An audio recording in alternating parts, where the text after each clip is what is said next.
ములుగు జిల్లాలోని మంగపేట మండలంలో చాలా సంవత్సరాలుగా ఏజెన్సీ నాన్ ఏజెన్సీ వివాదం కొనసాగుతుంది. గిరిజనేతరులు మంగపేట ఖచ్చితంగా అది నాన్ ఏజెన్సీ ప్రాంతమే అని వాదిస్తున్నారు. అదేవిధంగా అక్కడ ఉన్నటువంటి స్థానిక ఆదివాసీలు కూడా ఇది నాన్ ఏజెన్సీ కాదు, ఇది ఎప్పటి నుంచో కూడా ఏజెన్సీ ప్రాంతమే అని చెప్పడం కూడా వాదించడం జరిగింది.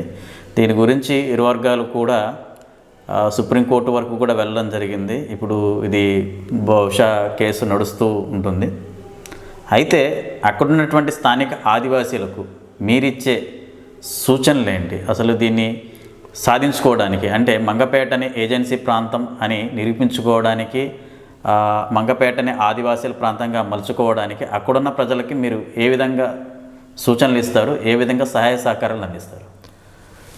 ఖచ్చితంగా ఏటునాగారం ప్రాంతం అనేది ఒక అభయారణ్యం. దాంట్లో ఇంక్లూడింగ్ ఏటునాగారం పక్కనే అనుకున్నటువంటి మంగపేట కావచ్చు, రాజపేట కావచ్చు, ఇవన్నీ కూడా ఏటునాగారము అభయారణ్యంలో అంతర్భాగమే. ఈ మనుగూరు, ఈ కరగూడెము, పినపాక ఇవన్నీ కూడా ఏటునాగారం అభయారణ్యం కింద వస్తాయి. కాకులు దూరని కారడు, చీమలు చిట్టడివి అంటారు. అటువంటి అభయారణ్యంలో ఉన్నటువంటి మంగపేట మరి ఇప్పుడు నాన్ ఏజెన్సీ అనేసి వివాదం లేవనెత్తడం అనేది చాలా హాస్యాస్పదము. దీనిపైన ఇప్పటికే అక్కడ ఉన్నటువంటి నాయకులు, ముఖ్యంగా మంకిడి బుచ్చయ్య గారు దానిపైన హైకోర్టు కూడా వెళ్ళటం జరిగింది. అదేవిధంగా రిటైర్డ్ జాయింట్ కలెక్టర్, అక్కడ పీఓగా అనేక సంవత్సరాల పాటు పనిచేసినటువంటి కల్తివీరమల గారు కూడా దానికి సంబంధించినటువంటి పేపర్స్ రెడీ చేసి కోర్టులో కూడా సమర్పించడం జరిగింది.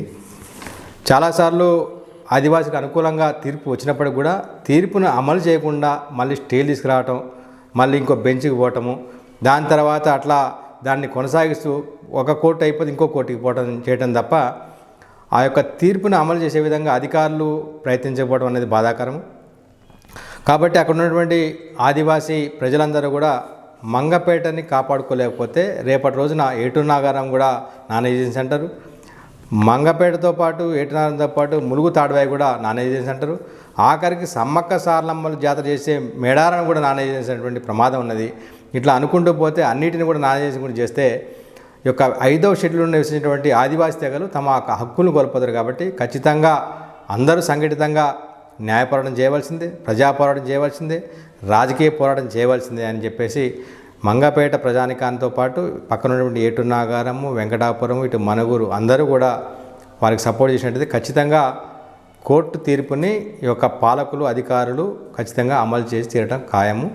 మంగపేట ముమ్మాటికి ఏజెన్సీనే.